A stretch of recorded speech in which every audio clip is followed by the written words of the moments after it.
Hello students, good morning. हम अभी respiration का इंट्रोडक्शन स्टडी कर चुके हैं और अब हम इसमें एरोबिक रेस्पिरेशन में इसका जो पहला स्टेप है ग्लाइकोलाइसिस उसे स्टडी करने जा रहे हैं। ठीक है, ग्लाइकोलाइसिस इस शब्द में ही कुछ छुपा हुआ है। ग्लाइको मतलब ग्लूकोज, लाइसिस मतलब ब्रेक डाउन। ग्लूकोज जो कि 6 कार्बन कंपाउंड है वो 3 कार्बन के 2 पायरुविक एसिड में ब्रेक डाउन हो जाता है, तो इस प्रोसेस को हम ग्लाइकोलाइसिस कहते हैं। इसे हम यूनिवर्सल प्रोसेस भी मानते हैं। क्यों मानते हैं? क्योंकि ग्लाइकोलाइसिस एकमात्र ऐसी प्रोसेस है जो प्रकृति के प्रत्येक जीव में पाई जाती है, चाहे वो एरोबिक रेस्पिरेशन कर रहा है चाहे वो एनारोबिक रेस्पिरेशन कर रहा है। तो इसीलिए इसे यूनिवर्सल प्रोसेस ऑफ रेस्पिरेशन भी कहा जाता है। ये सभी को एनर्जी प्रोवाइड करने का काम करती है। ठीक है, जैसे क्रेब्स साइकिल है, क्रेब्स साइकिल सिर्फ वायवीय जीवों में ही होगी, अवायवीय जीवों में क्रेब्स साइकिल नहीं होती है। तो ये ग्लाइकोलाइसिस है। ये इसके कई स्टेप्स, खासतौर से 6 स्टेप्स जो है रिवर्सिबल है और बाकी इरिवर्सिबल फॉर्म में हमें देखने को मिलते हैं। 10 स्टेप में संपन्न होने वाली ये एक प्रक्रिया है ग्लाइकोलाइसिस। तो सबसे पहले हम लोग ग्लाइकोलाइसिस को एक जनरल इंट्रोडक्शन लेते हैं और उसके बाद में हम इसका डायग्रामेटिक स्टडी करेंगे और फर्दर फिर स्टडी चलेगी। तो ग्लाइकोलाइसिस का मतलब क्या हुआ? ग्लाइको का मतलब होता है ग्लूकोज एंड लाइसिस का मतलब होगा ब्रेक डाउन। मतलब यहां पर ग्लूकोज ब्रेक डाउन कर रहा है, तो कह सकते हैं यह कोशिका द्रव्य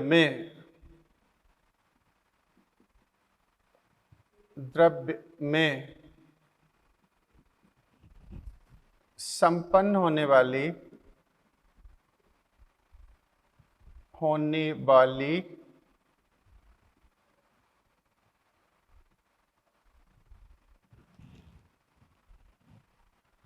एंजाइमेटिक या एंजाइम युक्त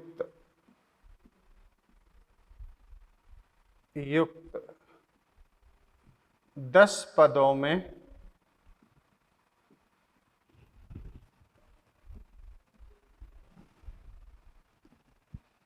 पदों की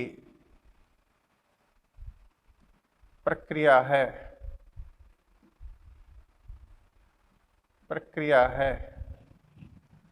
जिसमें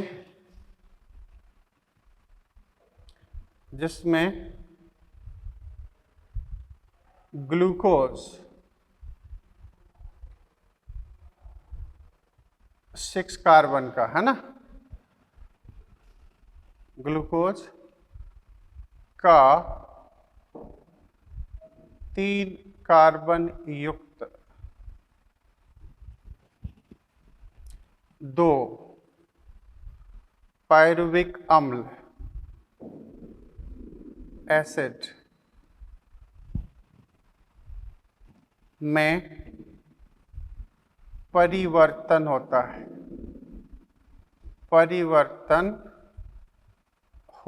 है। ठीक है, अच्छा, इसे EMP पाथवे भी कहा जाता है, पाथवे भी कहते हैं। क्यों कहते हो? क्योंकि इसे 3 साइंटिस्ट ने डिस्कवर किया था, एम्बेडन, मेयरहॉफ एंड पारनास।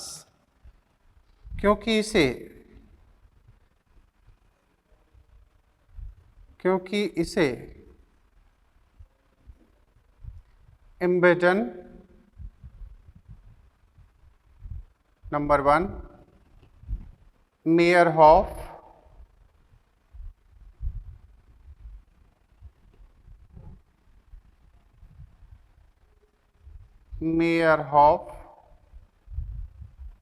तथा पारनास, ये एम्बेडन का ई, मेयरहोफ का एम, पारनास का पी, इसलिए ईएमपी पाथवे के द्वारा खोजा गया था।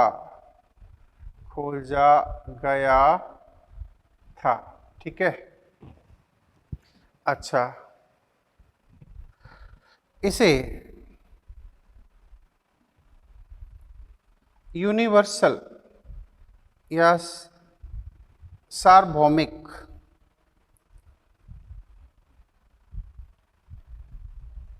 प्रक्रिया मानते हैं, क्योंकि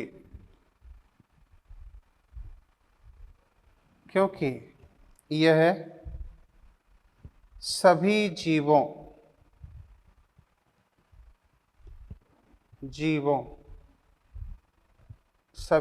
से मतलब है वायवीय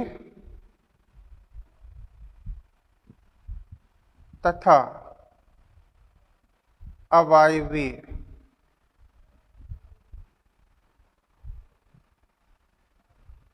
में संपन्न होती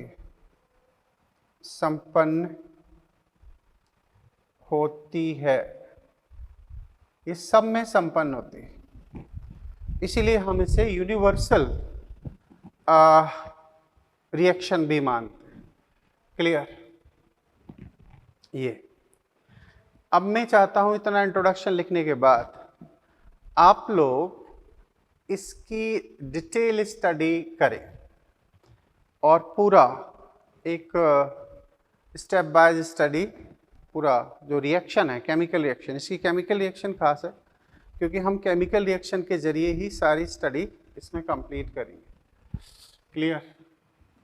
तो समझ लेते हैं कि केमिकल रिएक्शन इसमें किस तरीके से कंडक्ट होती है। बाकी इंट्रोडक्शन हम और बाद में स्टडी करेंगे। ठीक है?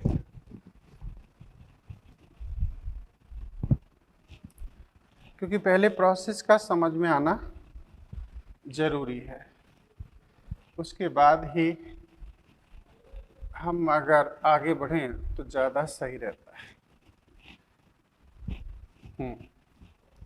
अब इसमें क्या हो रहा है ज़रा समझिए। ये 10 स्टेप की प्रोसेस है। तो सबसे पहले आएगा ग्लूकोज। ये ग्लूकोज कन्वर्ट हो जाएगा किस में?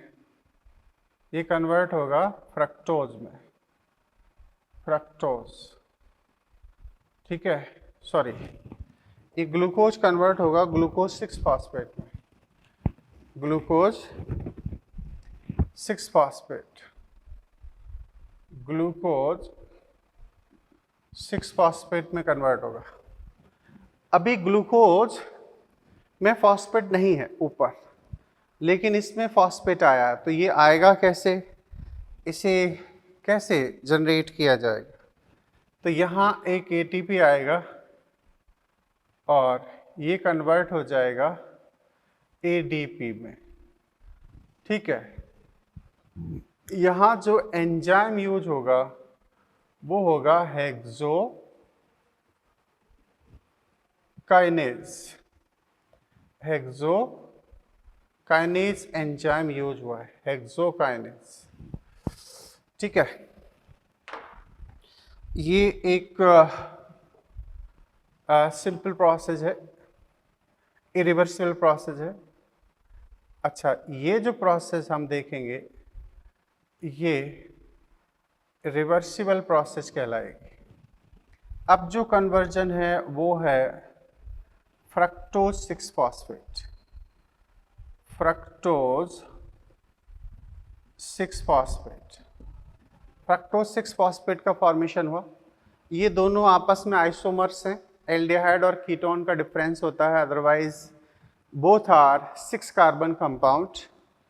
ऐसे तो यहाँ पर आता है जो एंजाइम वो है आइसोमरेज। कौन? आइसोमरेज। ठीक है, ये आइसोमरेज एंजाइम आता है। वैसे तो ये कहते हैं फॉस्फोग्लूको आइसोमरेज, पूरे नाम है फॉस्फोग्लूको आइसोमरेज। हम सिंपली आइसोमरेज एंजाइम नाम रखें। एनसीईआरटी ने नॉर्मली एंजाइम्स के नाम नहीं दिए। अब यहाँ पर फिर एक प्रोसेस हो रही है, क्या? ये फिर एक रिवर्सिबल प्रोसेस है। अब यहाँ क्या होने जा रहा है, ये अब कन्वर्ट हो रहा है फ्रक्टोज 1,6 डाइफॉस्फेट, फ्रक्टोज 1,6 डाइफॉस्फेट में ये कन्वर्ट हो रहा है। मतलब इसमें अब 2 फॉस्फेट आ चुके हैं। 2 फॉस्फेट, इसमें 1 फॉस्फेट था, तो अब आया कहाँ से? तो इसमें हम मान सकते हैं कि यहाँ पर फिर से एक एटीपी आ रहा है और ये एडीपी में कन्वर्ट हो रहा है। तो इस तरीके से इन फर्स्ट स्टेप और थर्ड स्टेप पर एक एक एटीपी का यूज हो रहा है।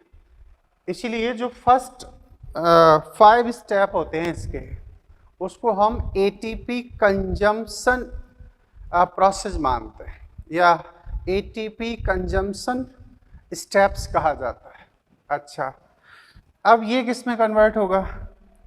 तो ये अब कन्वर्ट होने जा रहा है 2 कंपाउंड में।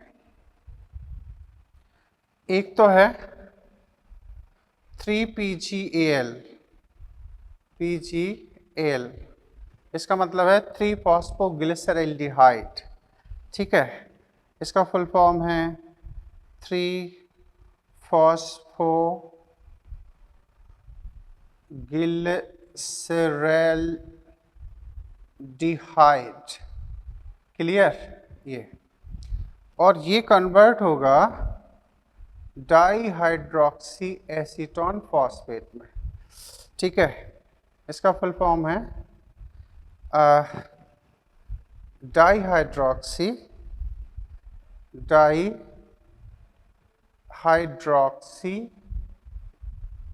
Acetone phosphate. क्लियर? ये पूरा नाम भी है ऐसे। अब दोनों ही 3 कार्बन कंपाउंड है, ये भी 3 कार्बन कंपाउंड है, ये भी यहाँ 3 कार्बन कंपाउंड है। क्यों? क्योंकि ये कंपाउंड 6 कार्बन कंपाउंड था। ओबियसली ये सब आप जानते हो। तो बात ये हुई कि ये जो स्टेप है ये एक्चुअली यहाँ पर भी रिवर्सिबल फॉर्म में है। ये 3 कार्बन कंपाउंड अन्य 3 कार्बन कंपाउंड में कन्वर्ट हो सकता है। ये प्रोसेस आपको कई जगह पर देखने को मिलेगी। तो इसका जो एंजाइम होता है उस एंजाइम को हम कहते हैं ट्रायोज फॉस्फोग्लिसरेट, ट्रायोज फॉस्फोग्लिसरेट या ग्लिसरैल्डिहाइड डी आइसोमरेज, क्योंकि दोनों आइसोमर्स हैं, एक दूसरे में कन्वर्ट होते हैं। तो ट्रायोज फॉस्फोग्लिसरैल्डिहाइड आइसोमरेज। तो हम सिंपली यहाँ पर आपको लिए आइसोमरेज एंजाइम यहाँ पर भी ऐड कर देते हैं। क्लियर है? ये यहाँ पर जो एंजाइम होता है इस स्टेप, अब एंजाइम आपके यहाँ पर जो एंजाइम आएगा वो फ्रक्टोकाइनेज आएगा, फ्रक्टोकाइनेज। क्लियर? अब आप देखो, अभी स्टेप हो चुके हैं 5। ये पहला स्टेप, ये दूसरा स्टेप, ये तीसरा स्टेप, ये चौथा स्टेप और ये पांचवा स्टेप। लेकिन एंजाइम अभी कितने हैं? 1 2 3 4। तो यहाँ एक एंजाइम और आएगा, वो है एल्डोलेज। कौन? एल्डोलेज। देखो एल्डोलेज एंजाइम वहाँ आता है क्योंकि ये रिवर्सिबल प्रोसेस है, जहाँ दो छोटे छोटे कंपोनेंट मिलकर एक बड़ा कंपोनेंट जनरेट कर सकते हैं, बना सकते हैं। तो उस स्टेप को हम कहते हैं, वहाँ पर एल्डोलेज का यूज होता है। मतलब वहाँ कहीं ना कहीं कंपाउंड आपस में असेंबल हो रहे हैं, एसोसिएट हो रहे हैं। क्लियर? अच्छा जी, अब यहाँ पर कुछ खास बात ये है कि यहाँ पर Mg मेटल का यूज होता है। Mg++ यहाँ यूज होगी, यहाँ पर भी Mg++ का यूज होता है। तो आपको मिनरल्स में याद करो ऐसा लिखा था कि Mg के द्वारा प्रकाश संश्लेषण और श्वसन के बहुत सारे एंजाइम को एक्टिवेट किया जाता है। हेक्सोकाइनेज अभी रिसेंटली पूछा गया है, एनसीईआरटी में भी इसका मेंशन है। ठीक है, अब स्टेप की बात करी जाए तो ये हो गया फर्स्ट स्टेप, ये हो गया सेकंड स्टेप, ये है थर्ड स्टेप, ये है फोर्थ स्टेप और ये है यहाँ फिफ्थ स्टेप। तो 5 स्टेप की ये प्रोसेस हो रही है। क्लियर? अब हम इस स्टेप को, जो पांचों स्टेप्स हैं, इन्हें कहते हैं एटीपी उपयोग प्रक्रिया। क्या? उपयोग प्रक्रिया एटीपी कंजम्पशन प्रोसेस। तो ये पांचों स्टेप में आप देख रहे हैं कहीं ना कहीं एटीपी अभी जनरेट नहीं हुई है, यहाँ एटीपी का यूज किया जा रहा है। यहाँ टोटल 2 एटीपी उपयोग हो चुकी है, तो इसीलिए एटीपी उपयोग प्रक्रिया इसे मानते हैं। मतलब इन 5 स्टेप्स को, क्योंकि टोटल 10 स्टेप की ये प्रोसेस होती है। अब हम इसके आगे की बात करी जाए तो आगे का जो स्टेप है वो भी रिवर्सिबल फॉर्म में है। ऐसे ये रिवर्सिबल स्टेप, और रिवर्सिबल स्टेप के फर्दर स्टेप को हम यहाँ लिख रहे हैं। ये आता है रिवर्सिबल स्टेप, वो है यहाँ ये 13 PGA। आप एनसीईआरटी में देखो ऐसे लिखा होगा, तो इसका मतलब है 13 डाइफॉस्फोग्लिसरिक एसिड। क्या? 13 डाइफॉस्फोग्लिसरिक एसिड ये है। अब इंटरेस्टिंग कहानी ये है कि इसके 2 मॉलिक्यूल कंसीडर किए जाते हैं। 2 मॉलिक्यूल क्यों कंसीडर किए जा रहे हैं? क्योंकि अब ये प्रोसेस यहाँ नहीं आगे बढ़ेगी, अब ये प्रोसेस सिर्फ इस स्टेप पर आगे बढ़ेगी।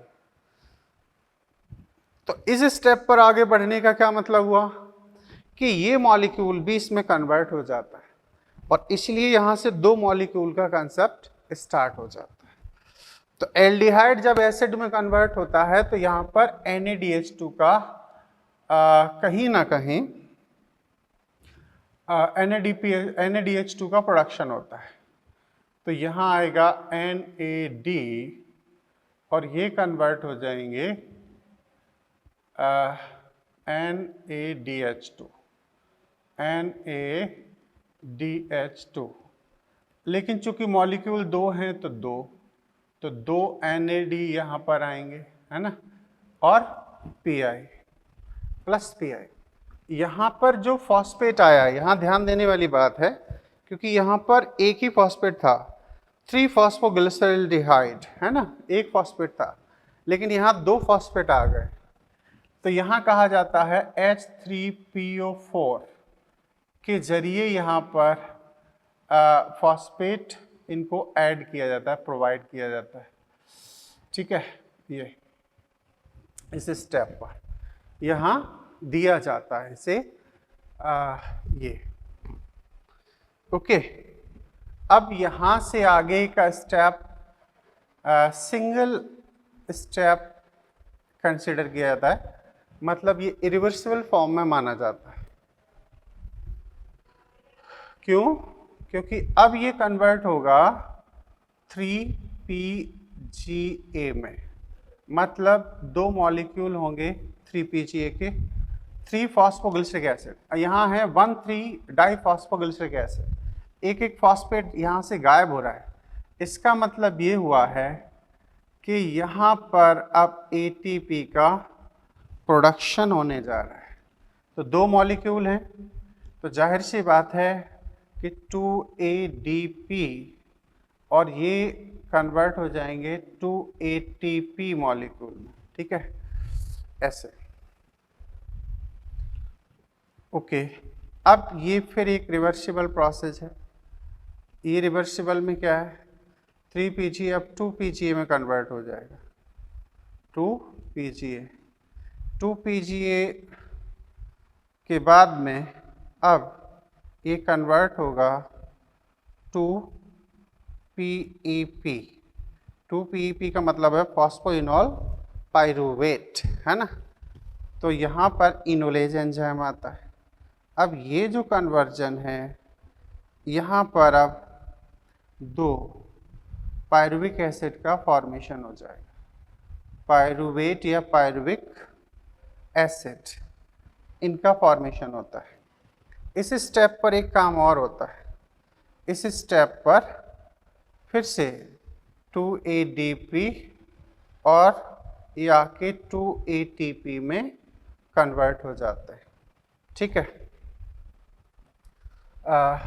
ऐसे यहाँ पर काइनेज एंजाइम आएगा, कौन आएगा, काइनेज। काइनेज उस पॉइंट पर आता है जहाँ पर कहीं ना कहीं ATP का फॉर्मेशन हो, काइनेज, ठीक है।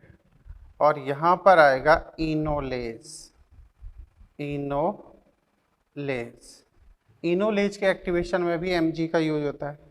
यहाँ पर जो एंजाइम आ रहा है वो है पायरुवेट,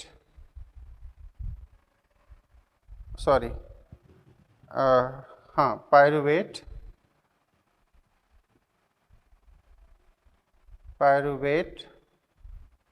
काइनेज, ऐसे, है ना। और यहाँ आएगा म्यूटेज, ये पूरा नाम लिख दो, फॉस्फो ग्लिसरेट म्यूटेज, ऐसे। अब यहाँ पर Mg का यूज, अच्छा एक चीज़ और, ये जो स्टेप है कहीं ना कहीं ये इरिवर्सिबल माना जाता है, क्योंकि यहाँ पर भी ATP का फॉर्मेशन चल रहा है, क्लियर। अच्छा, यहाँ पर भी ATP का यूज हुआ था, तो ये भी इरिवर्सिबल फॉर्म में माना जाता है। 4 स्टेप इरिवर्सिबल है, ओके। यहाँ पर इसे Mg की रिक्वायरमेंट है, Mg इस पॉइंट पर भी इसे ज़रूरत पड़ती है, ठीक है, ऐसे। तो कहीं ना कहीं दो पायरुविक एसिड का फॉर्मेशन हो रहा है, और ये इस तरीके से एंजाइम सारे आपको नज़र आ रहे हैं, ठीक है। अब इसमें क्या हुआ है, आप देखें, ये जो दो NADH2 है, कायदे से ये दो NADH2 जब क्रैब्स साइकिल में पहुंचेंगे तो 6 ATP का फॉर्मेशन कर देंगे, और डायरेक्टली जो सबस्ट्रेट लेवल डायरेक्टली जो ATP बनते हैं उसे हम सबस्ट्रेट लेवल ATP फॉर्मेशन कहते हैं। तो वो हो रहे हैं 4 ATP, 2 ATP यहाँ बन गए, 2 ATP का प्रोडक्शन इस पॉइंट पर हो गया है। ये जो 5 स्टेप्स हैं, मतलब ये जो स्टेप है वो अपना 6 स्टेप है, ये 7 स्टेप है, ये 8वां है, और ये 9 है, और ये 10 स्टेप्स हैं। तो ये जो 10 स्टेप की जो प्रोसेस है, इसमें ये जो 5 स्टेप यहाँ हम देख रहे हैं, एक्चुअली ये जो स्टेप कहलाते हैं, इसे हम पे ऑफ प्रोसेस कहते हैं। ATP उत्पादन प्रक्रिया, ATP उत्पादन प्रक्रिया, यहाँ पर एटीपी का प्रोडक्शन होता है। इसे हम पे ऑफ प्रोसेस भी कहते हैं, प्रोसेस, ये पे ऑफ प्रोसेस। तो दो स्टेप में ये प्रोसेस हो रही है, एक तो एटीपी कंजम्पशन प्रोसेस है और दूसरी एटीपी उत्पादन प्रोसेस है। मतलब टोटल 10 स्टेप्स। इसमें हम देख पा रहे हैं कि 5 में एटीपी कंजम्पशन हो रहा है कहीं ना कहीं, और इसमें एटीपी का प्रोडक्शन हो रहा है। तो ये चीज़ है, आप इसे अच्छे से बना लें, लिख लें, चीज़ों को समझ लें। क्लियर? ऐसे अब हम इसके एक एक यानी कि फर्दर इंफॉर्मेशन आपको प्रोवाइड करते हैं। क्लियर? तो देखें ऐसे,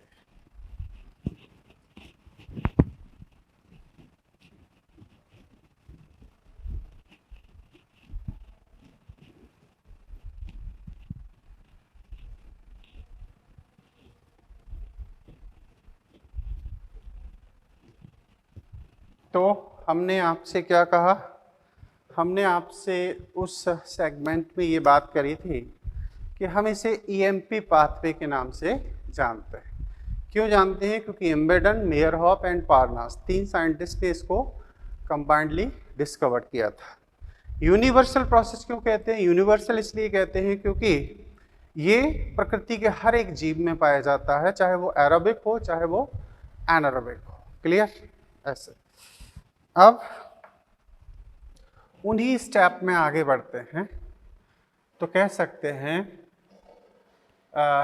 इस प्रक्रिया में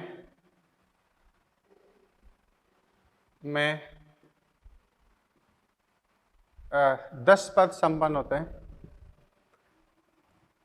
10 पद होते हैं जिनमें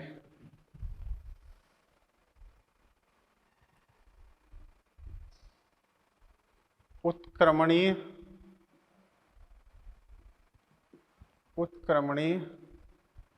तथा अनुत्क्रमणीय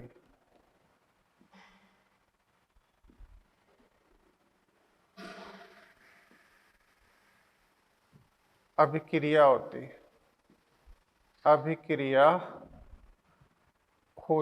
हैं। क्लियर? ऐसे। अच्छा, प्रथम जो 5 पद हैं उनमें एटीपी का उपयोग होता है। प्रथम 5 पदों में एटीपी उपयोग,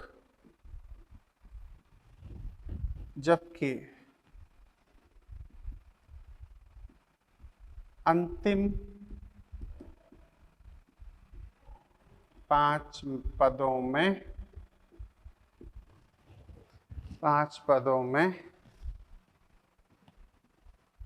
एटीपी उत्पादन होता है। क्लियर? अच्छा, अब ग्लाइकोलाइसिस में टोटल एटीपी का प्रोडक्शन कितना होगा? तो ग्लाइकोलाइसिस में एटीपी का प्रोडक्शन 10 एटीपी बताया जाता है। अब मैं आपको 3 स्टेप ऐसे लिख रहा हूं जो बहुत इंपॉर्टेंट है, अक्सर एग्जाम में क्वेश्चन बनते हैं। तो कह सकते हैं इस प्रक्रिया में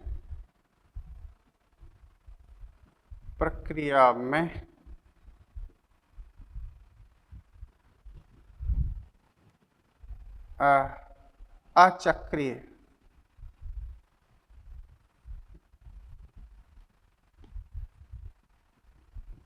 अभिक्रिया होती हैं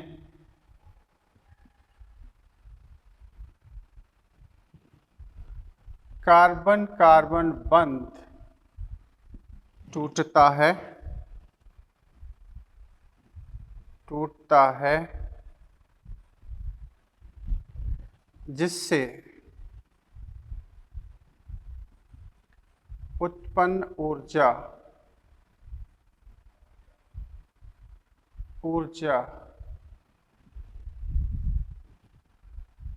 कुल 10 एटीपी निर्माण में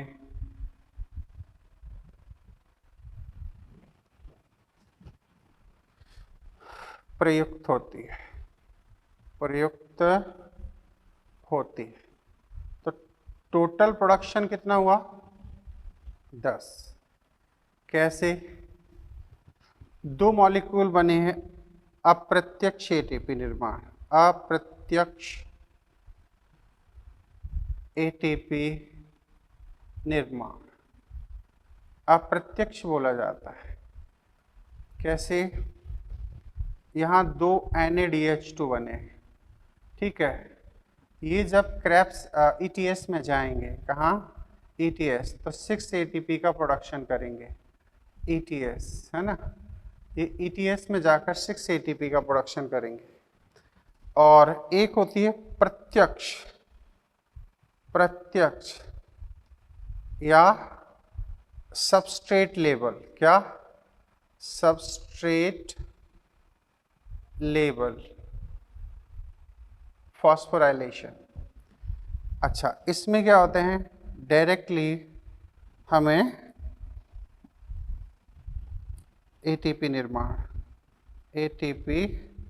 निर्माण, तो इसके दो पदों पर दो एटीपी बने, यानी कि 4 एटीपी का टोटल प्रोडक्शन हुआ। तो कुल कितनी एटीपी हो गई? 10 एटीपी, है ना। अगर कोई पूछे कि ग्लाइकोलाइसिस में कुल कितने एटीपी बनते हैं, तो 10 ही बनते हैं। क्यों? क्योंकि प्रत्यक्ष रूप से 2 स्टेप पर दो एटीपी बन गए, तो 4 वहां हुए।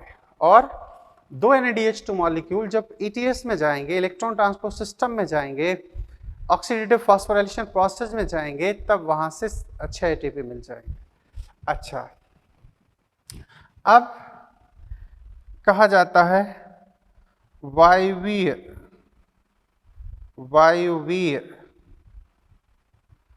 श्वसन के समय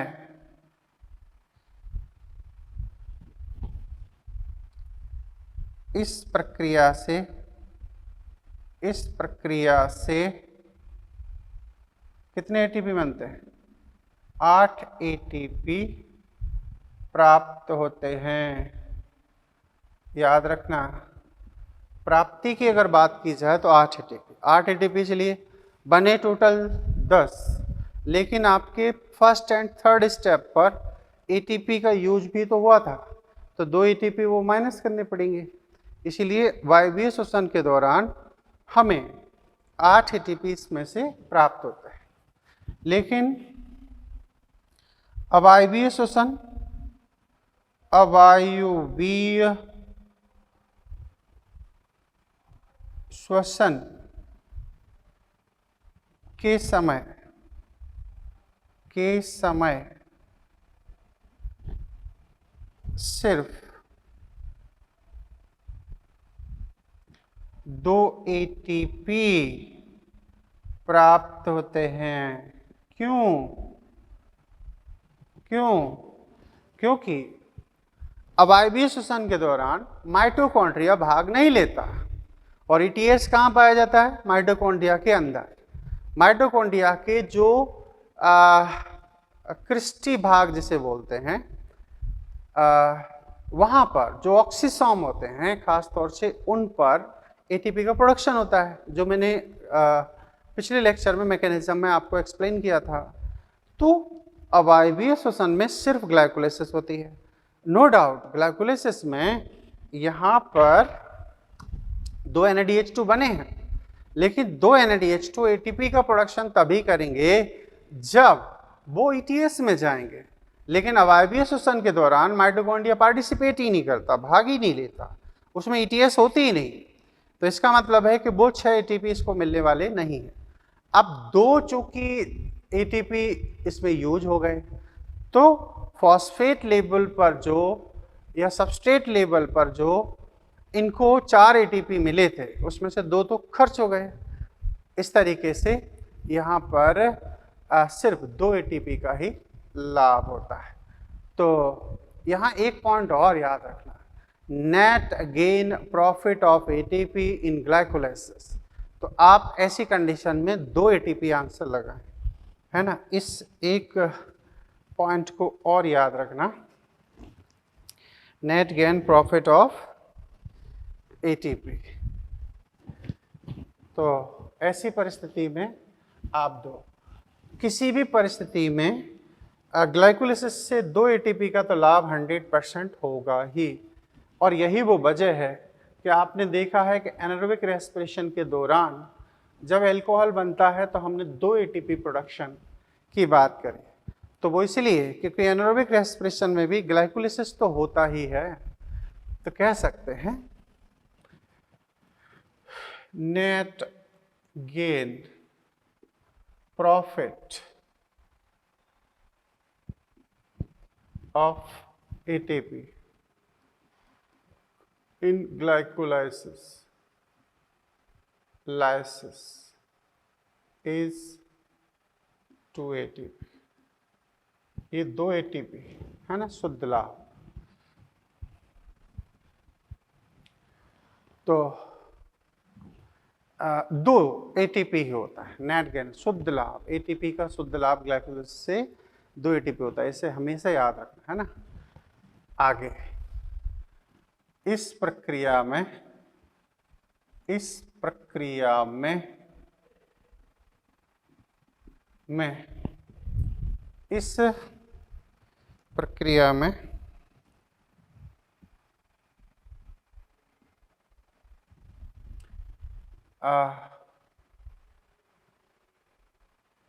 CO2 का उत्पादन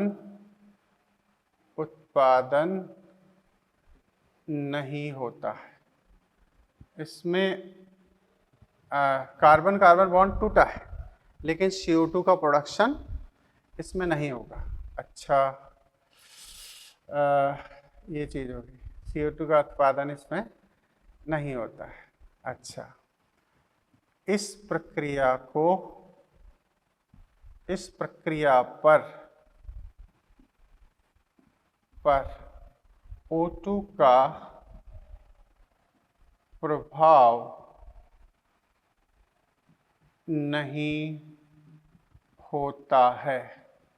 मतलब चाहे वो वायवीय हो रही हो, चाहे वो अवायवीय प्रक्रिया हो, लेकिन इस प्रोसेस के जरिए कभी भी इसमें एटीपी की ऑक्सीजन का जो इफेक्ट है वो इस पर हमें नज़र नहीं आएगा।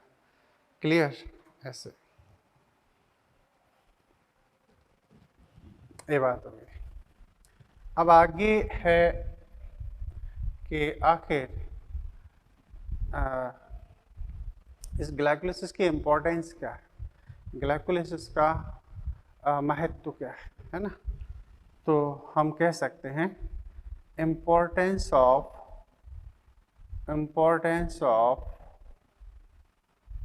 ग्लाइकोलाइसिस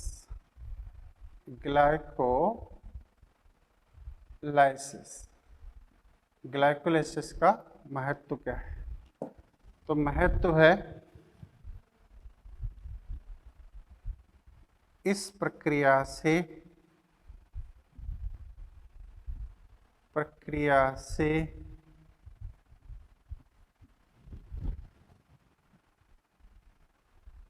प्रकृति में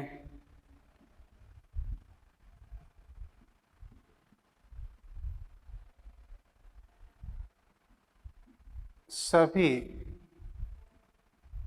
जीवों को ऊर्जा मतलब एटीपी प्राप्त होती है। ठीक है। इसी के द्वारा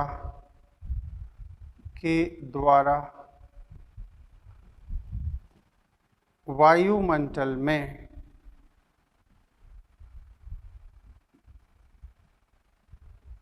O2 अनुपस्थित होने पर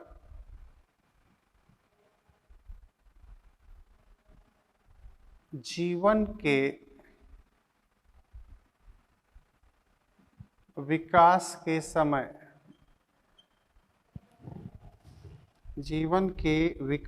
समय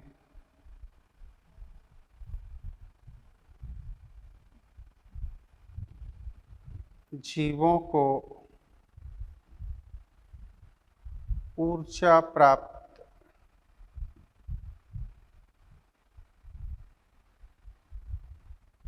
हुई। तो जीवन का जब इवोल्यूशन चल रहा था पृथ्वी पर, उस टाइम ऑक्सीजन नॉर्मली नहीं थी, क्योंकि प्रकृति में सबसे पहले जो ऑक्सीजन का प्रोडक्शन है वो BGA से माना जाता है, ब्लू ग्रीन एल्गी से। लेकिन उससे पहले भी जीव थे और उन जीवों में मोस्टली एनारोबिक थे, तो उन्हें एनर्जी प्राप्त करने का एकमात्र जो जरिया था वो था ग्लाइकोलाइसिस प्रोसेस। इसी से उनको एटीपी मिलते थे, हालांकि एनर्जी कम मिलती थी। और इसीलिए कहा जाता है कि विकास क्रम की जो इनिशियल स्टेज थी उसमें हजारों करोड़ों वर्षों का समय लगा था। वजह ये थी कि एनर्जी का उतना प्रोडक्शन नहीं था, तो मेटाबॉलिक एक्टिविटी उतनी नहीं थी। तो उस वजह से अवायवीय जो जीवों का सबसे पहले विकास हुआ था वो इस ग्लाइकोलाइसिस प्रोसेस से ही संभव हुआ था। क्लियर? ये चीज़ है ना। तो यहाँ ये चीज़ हो रही। अब है पायरुविक एसिड तो बन गया, ठीक है। इसमें कई एंजाइम आए, वो हमें प्रोसेस से ही समझने होंगे। एंजाइम को याद रखना होगा, किस स्टेप पर क्या प्रोसेस हुई थी, ये जस्ट याद करना होगा, है ना। CO2 प्रोडक्शन नहीं होता है। CO2 प्रोडक्शन इसलिए नहीं होता है कि 6 कार्बन का कंपाउंड 3 कार्बन के 2 कंपाउंड में कन्वर्ट हो जाता है, तो कार्बन का लॉस तो हो ही नहीं ना। 3 कार्बन मतलब 6 कार्बन। कार्बन CO2 का प्रोडक्शन तब होता है जब कहीं ना कहीं कार्बन का लॉस हो, तो कार्बन का लॉस तो इसमें है नहीं, और इसीलिए इसमें हम नॉर्मली CO2 प्रोडक्शन नहीं मानते। लेकिन बॉन्ड ब्रेक हुआ था। बॉन्ड अगर ब्रेक हुआ था कार्बन कार्बन के बीच में, तो एनर्जी का प्रोडक्शन होना है, एनर्जी रिलीज होगी, तो वो एनर्जी किसी न किसी फॉर्म में तो स्टोर की जाएगी। तो फॉस्फेट लेवल यानी कि डायरेक्टली जो ATP बने वो टोटल 4 थे, और इनडायरेक्टली मतलब ETS से जो ATP हमें मिलने वाले हैं वो टोटल 6 थे, क्योंकि 2 NADH2 का फॉर्मेशन हुआ था।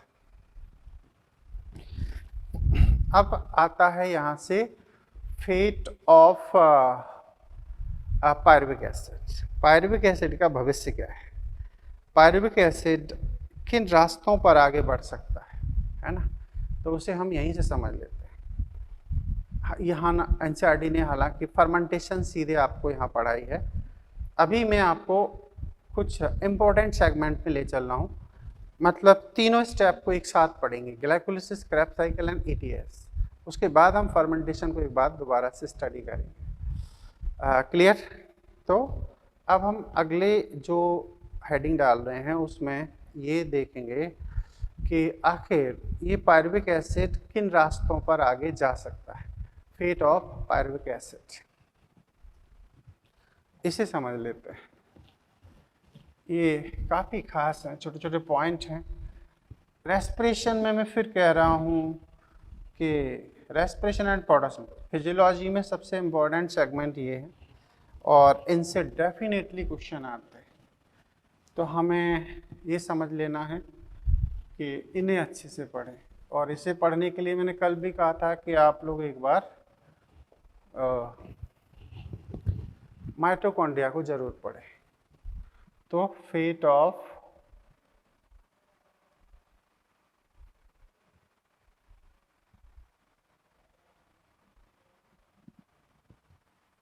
Pyruvic acid, pyruvic acid. अच्छा, तो पायरुविक एसिड अगर पहुंचता है किसमें, जैसे 3 साइड में ये जा सकता है, एक ये, एक ये और एक ये। 3 क्या हैं? अगर ये एरोबिक रेस्पिरेशन में जा रहा है, कहाँ जा रहा है? एरोबिक रेस्पिरेशन, रेस्पिरेशन, तो ये कन्वर्ट हो जाएगा किसमें? ये कन्वर्ट हो जाएगा, हाँ, ये कन्वर्ट हो जाएगा एसिटाइल कोएंजाइम। इसमें एसिटाइल कोएंजाइम में कन्वर्ट होगा और एसिटाइल कोएंजाइम कंप्लीटली ऑक्सीडाइज होके ये कन्वर्ट हो जाएगा CO2 water plus energy, plus किसमें? एनर्जी, इसमें कन्वर्ट हो जाएगा। अब इसके बाद में अगर ये जाता है मसल्स में, एनारोबिक रेस्पिरेशन इन मसल्स, मांसपेशियों में एनारोबिक रेस्पिरेशन होता है, तो ऐसी परिस्थितियों में फिर क्या बनेगा? Lactic acid. क्या बनेगा? Lactic acid. और लैक्टिक एसिड अगर बनेगा तो यहाँ पर CO2 का प्रोडक्शन नहीं होगा। तो यहाँ ध्यान रखना, नो CO2 प्रोडक्शन, प्रोडक्शन, यहाँ CO2 का उत्पादन आपको नहीं मिलेगा। No CO2 production. क्यों? क्योंकि lactic acid is also 3 carbon compound. ये कैसा है? ये 3 कार्बन है। आपका पायरुविक एसिड भी 3 कार्बन है। ये एसिटाइल कोएंजाइम 2 कार्बन कंपाउंड है। तो जाहिर सी बात है कि यहाँ पर इस दौरान एक CO2 रिलीज होती है। अगर ये जा रहा है फर्मेंटेशन प्रोसेस में, कहाँ? एनारोबिक रेस्पिरेशन और फर्मेंटेशन, ठीक है। अगर ये फर्मेंटेशन की ओर जा रहा है, एनारोबिक रेस्पिरेशन करने जा रहा है, तो फिर अल्टीमेटली इसे कन्वर्ट होना होगा पहले एसिटल्डिहाइड, एसिटल्डिहाइड ये 2 कार्बन कंपाउंड है, ठीक है, और ये बाद में कन्वर्ट हो जाएगा और इसी दौरान यहाँ से CO2 निकल जाएगा और ये कन्वर्ट हो जाएगा C2H5OH, ठीक है। तो जाहिर सी बात है फाइनली यहाँ से एक CO2 रिलीज हो गया है। तो CO2 का प्रोडक्शन इस पॉइंट पर हो रहा है, यहाँ ये CO2 यहाँ से निकल गया और एक CO2 इस पॉइंट पर निकल गया, यहाँ नो CO2 प्रोडक्शन। इन दोनों प्रोसेस में अगर पायरुविक एसिड इस रास्ते पर चलता है, एसिटल्डिहाइड बनेगा, अल्कोहल बनेगा, है ना। और अगर इस रास्ते पर आता है, यहाँ पर कंप्लीट ऑक्सीडेशन हो रहा है ना, पूर्ण ऑक्सीकरण, पूर्ण ऑक्सीकरण, कंप्लीट ऑक्सीडेशन। यहाँ पर क्या हो रहा है? आंशिक या अपूर्ण, अपूर्ण लिखोगे तो ज़्यादा सही रहेगा, अपूर्ण ऑक्सीकरण, ऑक्सीकरण। यहाँ पर भी क्या हो रहा है, अपूर्ण ऑक्सीकरण, अपूर्ण ऑक्सीकरण। क्लियर? जो मेन चीजें थी वो मैंने आपको बता दी हैं, इन्हें आपको ठीक से समझना है। ओके, ऐसे। और फिर ये ग्लाइकोलाइसिस की जो प्रोसेस है अल्टीमेटली ये समाप्त हो जाती है। ये भविष्य हो गया इसका। अब यहाँ से आगे जो हम चलेंगे वो होगा क्रेब्स साइकिल। कौन होगा? नेक्स्ट स्टेप होगा, अच्छा अभी तो लिंक रिएक्शन बाकी है। क्या है? लिंक रिएक्शन, ये पॉइंट। तो अब हम इसमें एरोबिक रेस्पिरेशन में आगे बढ़ रहे हैं, तो अब हमें लिंक रिएक्शन को समझना है। क्या? लिंक रिएक्शन, इसी को हम गेटवे रिएक्शन भी कहते हैं।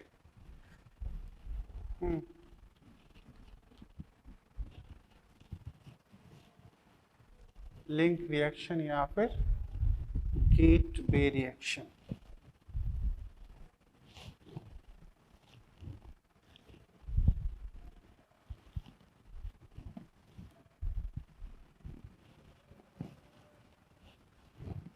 ठीक है, तो अगली हेडिंग है हमारी लिंक रिएक्शन। इसी को कहते हैं गेटवे रिएक्शन, है ना? ऐसे। अब इसमें क्या होता है, वायवीय श्वसन के समय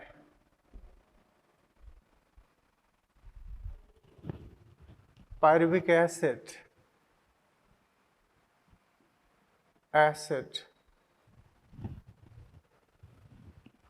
माइटोकॉन्ड्रिया भाग में, माइटोकॉन्ड्रिया भाग में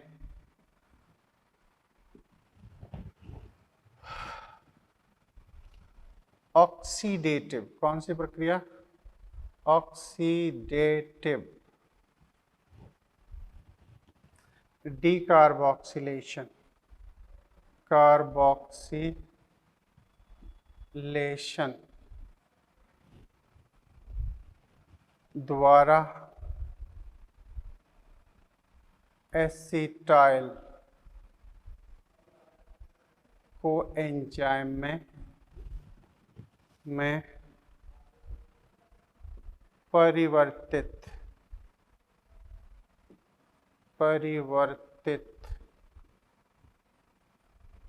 होती है। इसमें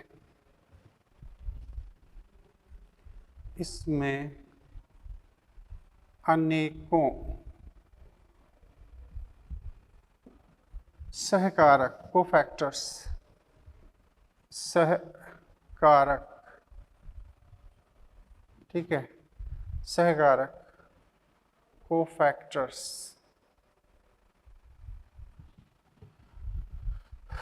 का उपयोग होता है, उपयोग होता है। ठीक है, अच्छा ये कहाँ होती है? Number 1 mitochondria. कहाँ होती है ये प्रोसेस? माइटोकॉन्ड्रिया के अंदर। तो इस प्रोसेस में क्या हो रहा है जरा समझिए। इस प्रोसेस में है पायरुविक एसिड। ये कितने कार्बन कंपाउंड है? 3 कार्बन कंपाउंड। ये कन्वर्ट किस में हो रहा है? ये कन्वर्ट हो रहा है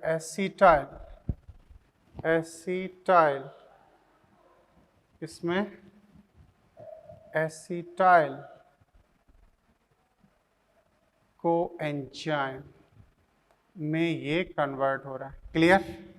आप जरा इस रिएक्शन के हिसाब से ही देखो, तो यहाँ क्या हो रहा है, यहाँ ये 3 कार्बन कंपाउंड है और ये 2 कार्बन कंपाउंड है। इसका मतलब हुआ कि एक CO2 यहाँ से रिलीज हुआ है। क्या हुआ है, इजेक्ट ए CO2, यहाँ से एक CO2 रिलीज हुआ है। CO2 रिलीज हुआ है, इसका मतलब है कि बॉन्ड ब्रेक हुआ है। बॉन्ड ब्रेक हुआ है तो यहाँ क्या हो रहा है, यहाँ पर एनर्जी किसी न किसी फॉर्म में स्टोर की जाएगी। तो NAD ये कन्वर्ट हो जाएगा NADH2, किस में कन्वर्ट हो गया, NADH2। ठीक है, NADH2 को हम ऐसे भी लिख सकते हैं, तो कंफ्यूज ना हो, कहीं लिखा आपको मिले तो ऐसे, ये ऐसे भी लिख सकते हैं। अब NADH2 जब भी बने या यूज हो तो याद रखना यहाँ पर डिहाइड्रोजिनेज एंजाइम आता है। तो ये कौन सा एंजाइम हो गया, यहाँ एंजाइम होगा पायरुवेट डिहाइड्रोजिनेज, ये एंजाइम हो गया। और दूसरा CO2 भी निकला है, तो CO2 इजेक्ट होने का मतलब हुआ कि यहाँ पर एक और एंजाइम आ गया, वो है पायरुवेट डी कार्बोक्सिलेज एंजाइम आ गया। ठीक है, इसमें कुछ और भी चीज़ें यूज होती हैं, वो है यहाँ पर Mg, मेटल के रूप में Mg का यूज होता है, ये फिक्स है। ठीक है, यहाँ आप देख रहे हो कोएंजाइम यहाँ आया है, यहाँ कोएंजाइम नहीं था, तो आपको कोएंजाइम यहाँ से इसमें ऐड करना होगा। इसके अलावा इसमें लिपोइक एसिड का यूज होता है, इसमें TPP का यूज होता है। TPP का फुल फॉर्म है थियामिन पायरोफॉस्फेट, तो ये चीज़ भी यूज हुई है। ठीक है, तो कई कोफैक्टर्स यहाँ पर यूज किए जाते हैं, तब जाके एक प्रोसेस कंप्लीट होती है। Is that clear? 2 एंजाइम आए हैं, यहाँ पर CO2 भी निकल रहा है और यहाँ पर NADH2 का भी फॉर्मेशन हो रहा है। इस प्रोसेस को हम टोटली कहते हैं लिंक रिएक्शन। और फिर ठीक है, तो इस तरीके से हम यहाँ पर इस लिंक रिएक्शन को देख रहे हैं। अब आगे की प्रोसेस जो आएगी वो है क्रेब्स साइकिल, और क्रेब्स साइकिल में एसिटाइल कोएंजाइम माइटोकॉन्ड्रिया में एंटर होके ऑक्सिलो एसिटिक एसिड से रिएक्शन करेगा और सिट्रिक एसिड, यानी कि यहाँ से क्रेब्स साइकिल स्टार्ट होगी, है ना। तो ये चीज़ हमने कल एक क्वेश्चन के फॉर्म में आपको बता भी दिया है, एक खास पॉइंट लिख लेना, एसिटाइल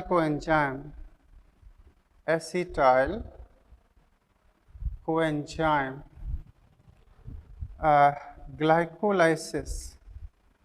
ग्लाइकोलाइसिस तथा क्रेब्स चक्र का संयोजी कनेक्टिव यौगिक माना जाता है। क्लियर? तो लिंक रिएक्शन तक हमने पढ़ लिया। अब हम अगले सेगमेंट में पढ़ेंगे क्रेब्स साइकिल। ये काफ़ी, अगला लेक्चर आपके लिए बहुत इम्पॉर्टेंट होगा। Okay, thank you.